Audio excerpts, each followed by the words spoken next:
A Gathering of Gargoyles, Chapter 8. The Painted Girl. The elders of the village kindly received them. They were given food and a place to sleep, and no questions until they wished to answer. They repaid their hosts with a tumbling and juggling of dirks. Iriel told the village children tales, forgetting all else for a little while.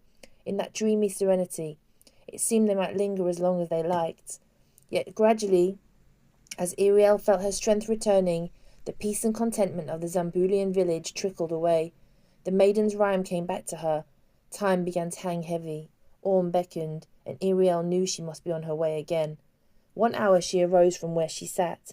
Her gargoyle lay dozing beside her staff. She gathered her things and visited and whistled to Grayling.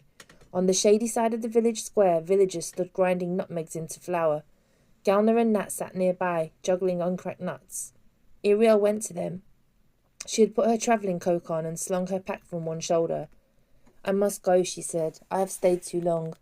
The day-month was already a quarter gone. Nat looked up and stopped juggling. "Where will you go?" "Westward, towards Touraine." "You have kith there?" Iriel shook her head and refused to dwell on it. "I have no kith. Will you stay here?" Galner answered, "I have people to northward, my grandmother's kith. Nat and I will stay here a little, and then go." Iriel bent and kissed him on the cheek, as was the custom at parting in Touraine, and then Nat. "Good journey, then." But as she made to turn away, Nat pressed something into her hand. "Take this," she said. Iriel looked down and saw in her hand Nat's ivory-handled dirk. "I can't," she began, but the blue-skinned girl would not take it back. "I took it off one of the Arlish bandits in Talis," she said. "He said he would give me a silver coin if I juggled a dozen spoons at once. I did, but he only laughed and gave me nothing, so I took it. But it's too large for my hand. It might fit yours." Iriel put it carefully away. She kissed the blue-skinned girl again, and then went to find the elders of the village to take her leave of them before she set out on the road.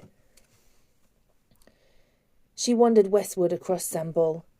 Though the countryside was mountainous still, the hill crests rose much lower than the steeps of Bern. Sometimes she performed in exchange for food, tasteless smooth bean cheese, persimmons, coppery and tart, or coarse sweet cakes of oak apple flour.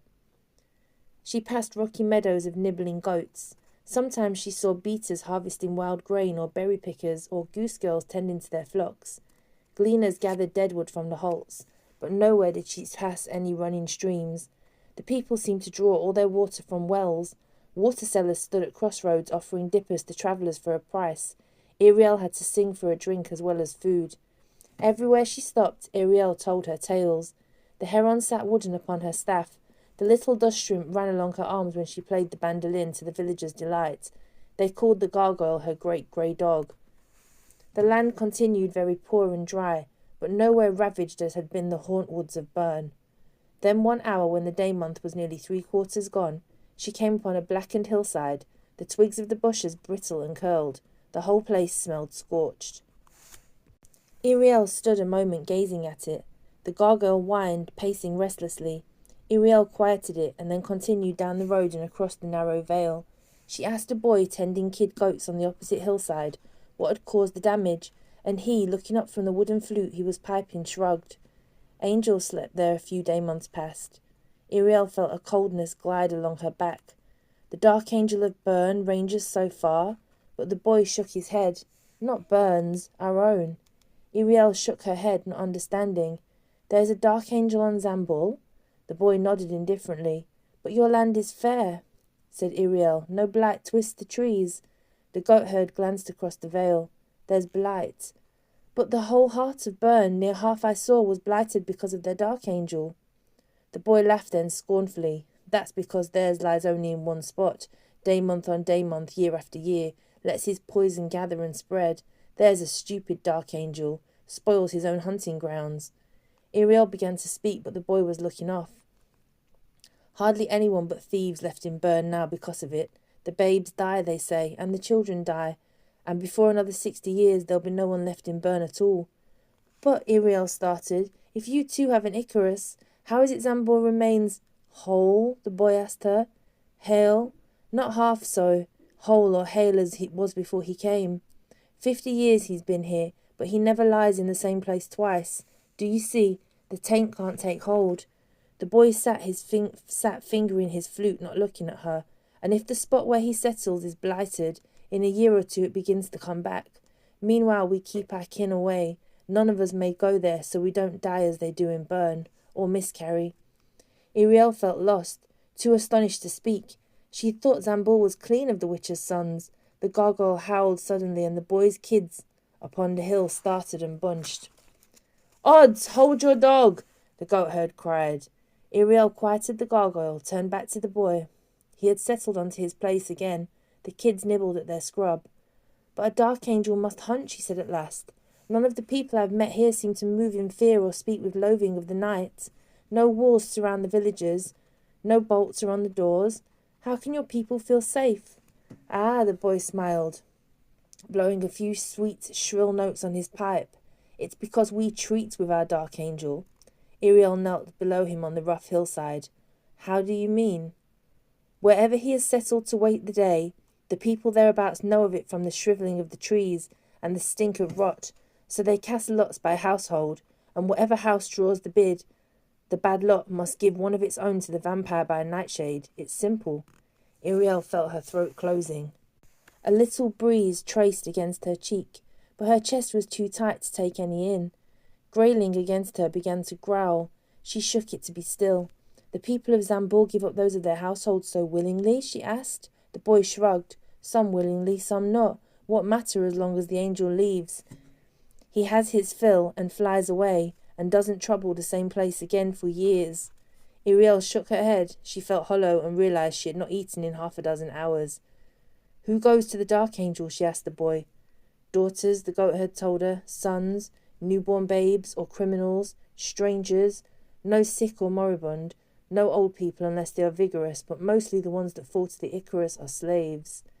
Iriel shook her head again, trying to quell the panic which rose within her. "Slaves? I have seen no slaves in Zambul." The boy looked up from his flute. "Haven't you? In all the towns you've played in, half us common folk are debt-bound to the high ones. Have to buy water, don't we? And the rich ones own the wells. They're the ones with money to buy real slaves too. Rose-skin ones out of Rani, or golden skins of Averick, or blue ones out of Bern. White ones too, I suppose," he said, suddenly eyeing Iriel again. "Where is it you're from?" "Touraine," she said. He laughed and tossed the hair out of his eyes. It lay yellow against his light green skin. "Touraine," he said. "Then you know of slaves." Iriel stood up. "Go on," she said. "You were telling me about the high ones and their slaves." "And the lots," the boy answered, smiling. "The bad ones seem to fall mostly to the rich, don't they? I don't say how. What's it to them? They grumble, true, but they don't give up their daughters or sons, even their good servants, do they? They just tie the surliest young oddskin to a tree near the blight where the angel lies, and they go home again and leave that one to the dark." The light dry wind brought the stench of blasted hillside back for a moment then, and Iriel felt dizzy. Her stomach clenched. She raised the hood of her travelling cloak against the sun. The goatherd gave a sudden cry. He started to his feet and stared at her. Iriel glanced at herself, then back at the boy, who now cast his gaze back and forth over the hillside as if searching for something. He seemed to be looking straight through her. Iriel turned away and started down the slope. She did not understand what he was doing and did not care. The gargoyle trotted after her, and she heard the goathead behind her cry out, "Sorceress!" She glanced back and saw him hurriedly shooing his kid goats uphill and away. She found rose pears growing wild along the roadside further on, and she filled the inner pocket of her robe with them, but their taste cloyed noisome in her mouth. She ate them anyway, and the dust shrimp took tidbits. There was nothing wrong with the fruit. Iriel sang for her supper in the next village she came to, and had enough coin left to buy a small water flask, but she did not stay. If they do not scruple to give up their slaves to the dark, she thought, how much easier simply to hand over some passing stranger. She travelled on, often raising the hood of her cloak. She played at bandolin for her food and drink, but she never again slept in any village. She passed more blighted hillsides. They seemed to come more closely together. After a while, so that when Solstar hung low, perhaps 3 hours from setting, she found herself murmuring, "I thought the boy said this dark angel never roots long in one place, but that blasted heath we just skirted makes the third such we passed in 2 hours of walking."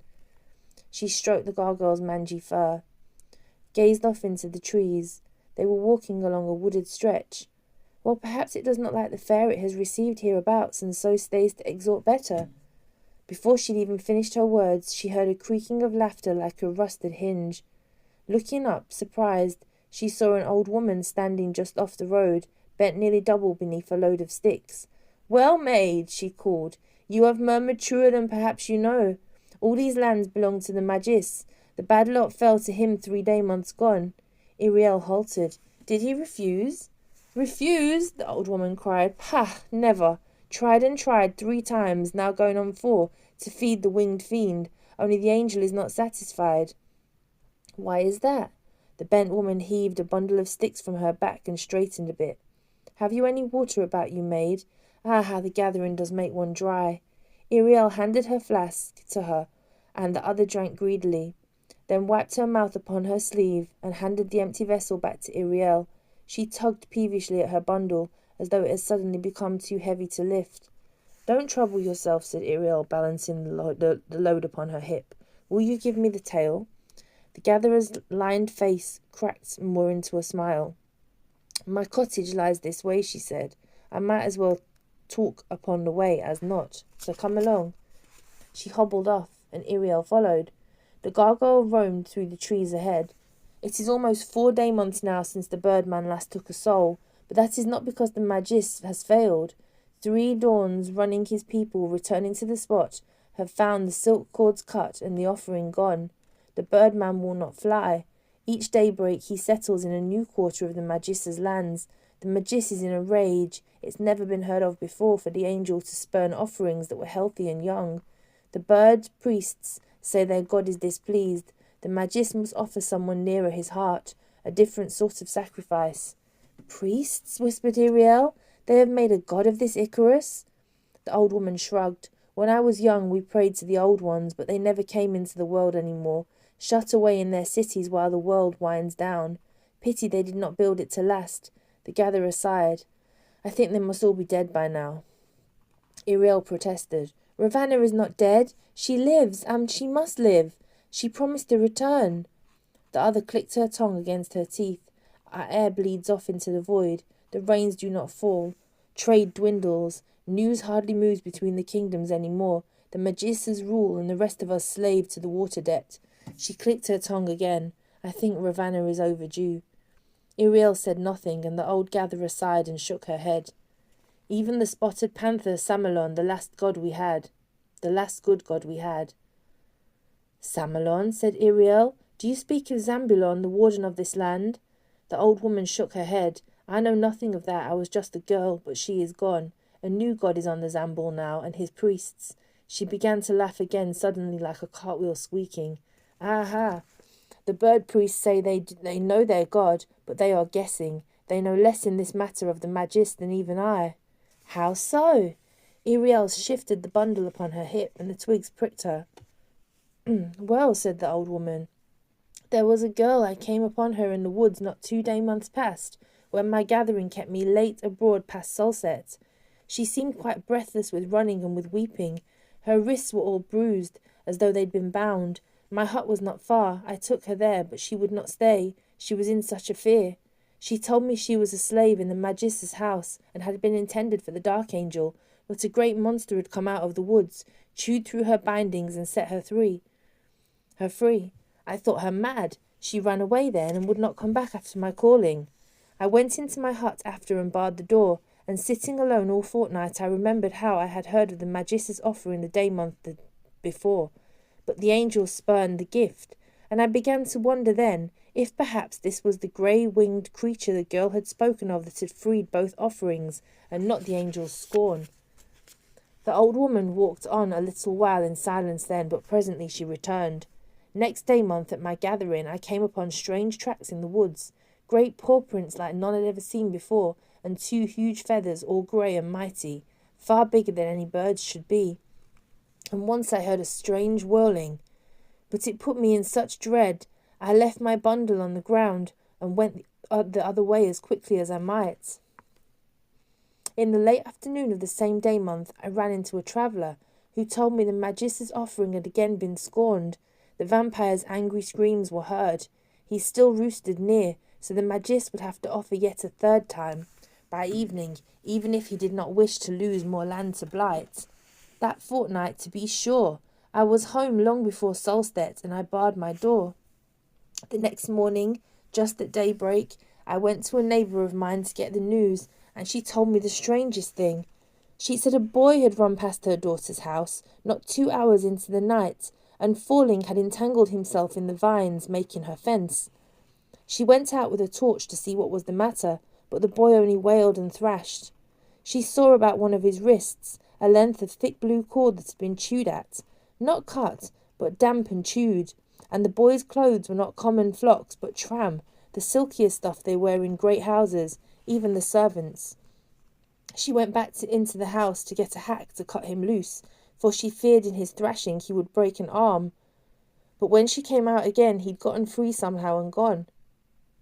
So I told my neighbour what had befallen me 2 fortnights ago and what I thought.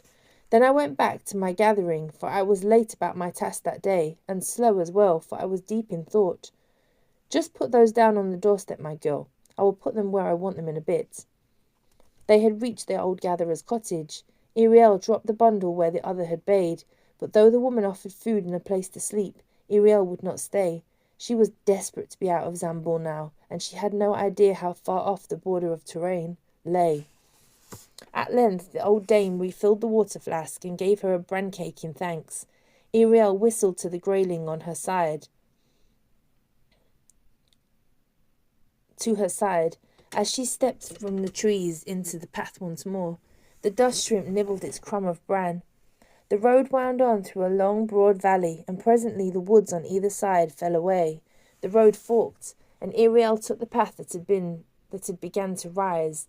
Below her she caught glimpses of a town. She had no time to study it, for from around a bend ahead she caught the sound of voices and the tramp of feet. The air was very still, without a hint of wind. Iriel had raised the hood of her travelling cloak to shield her eyes from the low sun's glare. Around the bend came a small party of officials and soldiers. Iriel stood off to let them pass. Not one of the soldiers so much as glanced at her. Dust rose behind them in a choking cloud. The foremost official was muttering, seemingly more to himself than the woman and the man in white robes who flanked him. "My best orchard ruined, along with the 2 fields and a meadow in 4 months. I cannot afford it, and the people up in arms, if the fiend does not take that to his heart." The man gave a slight jerk of his head over one shoulder, back up the road. "I cannot answer for what may come." "The angel," one of the white-robed people corrected him, gently. "The angel, Magis." Iriel caught no more of what was said, but she had noticed 2 things as the party passed. The priests wore collars of black feathers, and the Magis toyed nervously with something in both hands as he walked. She caught only a glimpse of it, a small metal key. Iriel stood gazing after the retreating figures, but the gargoyle pulled free of her suddenly and bounded up the road. Iriel whistled, but the grey beast would not come back. With an effort she started after it, and the road began to climb rapidly. Rounding a turn, she came upon an orchard suddenly all blighted and spoiled, the leaves lying crisp upon the ground, the fruit shriveled black upon the boughs. Solstar, very low in the east, cast a long black shade. Iriel heard screaming and then sobs. The gargoyle dashed away through the bars of darkness and light. Iriel began to follow and nearly stumbled over a girl. She was dressed in fine garments. Bangles upon her ankles gleamed. Her head and face were veiled but for the eyes. All her skin had been painted black, save little dots and swirls where the pale skin showed through. It was she that had screamed. She was panting now, straining hard against the chain that held her to a tree. The metal of the shackles gashed her wrists. The bark of the trunk flaked away where the chain chafed it. Iriel threw back the hood of her travelling cloak and went towards her. The girl started, staring, and shrank from her with a cry, then lost her footing in the leaves. She fell heavily, and then struggled awkwardly to one knee.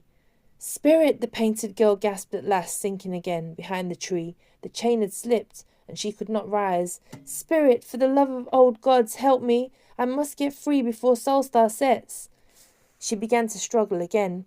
Iriel cast off her pack, set down her staff, and knelt. She took the chain between her hands and stared at it. "I am no spirit," she said, "only a traveller. I passed your father upon the road."